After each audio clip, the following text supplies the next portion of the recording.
विधानसभा निवडणुकीमध्ये महाविकास आघाडीची धुळदाण उडाली। त्याचं कवित्व काही थांबायचं नाव घेत नाही।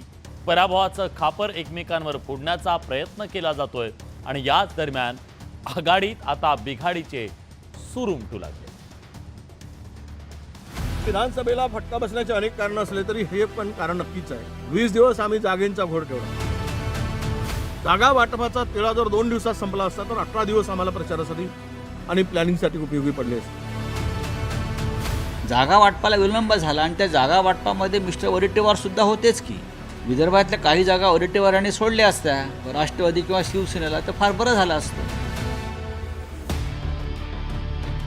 महाविकास आघाडीच्या नेत्यांमध्ये विधानसभा निवडणुकीच्या पराभवाच्या कारणावरून सुरू असलेला हा कलगीतुरा लोकसभा निवडणुकीत दिमागदार कामगिरी करणाऱ्या मवियाचा विधानसभा निवडणुकीत मात्र पालापाचोळा उडला।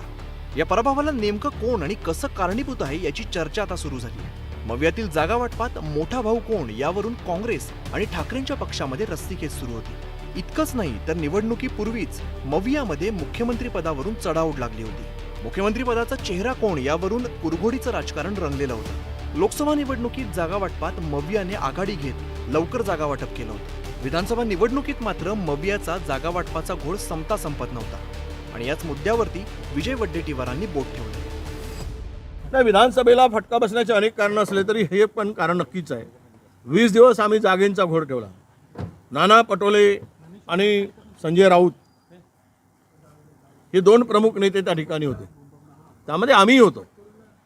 परंतु जागा वाटपाचा तिळा जर 2 दिवसात संपला असता तर 18 दिवस आम्हाला प्रचारासाठी आणि प्लॅनिंगसाठी उपयोगी पडले असते। आम्ही कुठलंही प्लॅनिंग करू शकलो नाही। आम्हाला कुठलंही प्लॅनिंग करता आलं नाही। आम्हाला निवडणुकीसाठी तीनही पक्षाला संयुक्त कार्यक्रम आखता आला नाही। हे अनेक कारणं झाली। त्यामुळं मला वाटतं हे एक मुख्य कारण आहे की जागा वाटपांचा घोळ आणि घालवलेला वेळ याचाही फटका नक्की बसलेला आहे। नाना पटोले आणि संजय राऊतांमधील वाद चव्हाट्यावरती आला होता आणि त्यामुळेच काँग्रेसने जागा वाटपाच्या चर्चेतून पटोलेंना बाहेर ठेवत बाळासाहेब थोरातांची वर्णी लावली होती। आता विजय वडेट्टीवारांनी केलेल्या या टीकेला संजय राऊतांनी सुद्धा उत्तर दिलं। नक्कीच वाद सुरू होता। वाद म्हणजे त्या पद्धतीचा वाद नव्हता। काँग्रेसला जास्त जागा हव्या होत्या आणि काँग्रेसला सगळ्यात कमी जागा मिळाल्या, म्हणजे जिंकून आल्या। आम्ही 20 जागा जिंकलो, पण आता त्याच्यामध्ये कशा करता वाद करायचा? जागा वाटपाला विलंब झाला हाच मुद्दा आहे। जागा वाटपाला विलंब झाला आणि त्या जागा वाटपामध्ये मिस्टर वडेट्टीवार सुद्धा होतेच की।